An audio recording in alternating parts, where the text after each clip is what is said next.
concrete measures overall, but I think it's, for our perspective, it's too early to talk about boots on the ground because we don't have a ceasefire, we don't have a peace process, and you also have to remember that Finland has 1,340 kilometers of border with Russia, so we take care of the northern flanks, but there's so many different ways that we can help out, and I'm really glad that we're seeing strong leadership coming from the UK. But in what concrete ways are you willing to help out if, as you say, it's too early to talk about actually troops being part of peace efforts?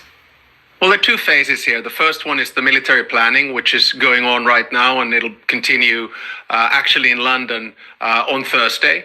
And then after that, once we have a clear plan, we start doing the commitments. But there are anywhere from zero.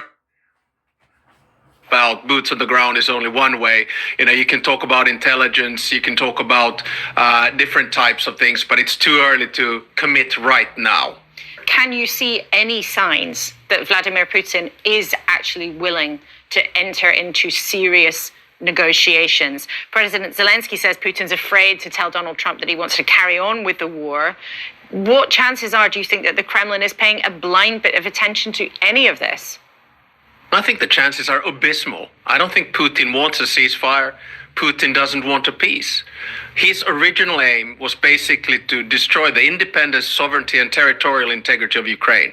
Basically to have Ukraine ceasing to exist. He hasn't changed his aim, and this is what all of us around the table have to understand. That's why we have to maximize the pressure on Putin, which means more sanctions, which means using the frozen assets, and which actually means militarizing Ukraine to the teeth. So if the chances are abysmal, to use your phrase, that President Putin wants to actually take anything seriously here, is he just playing Donald Trump? Because Donald Trump seems to think he can get him to the table. So is he being taken for a ride?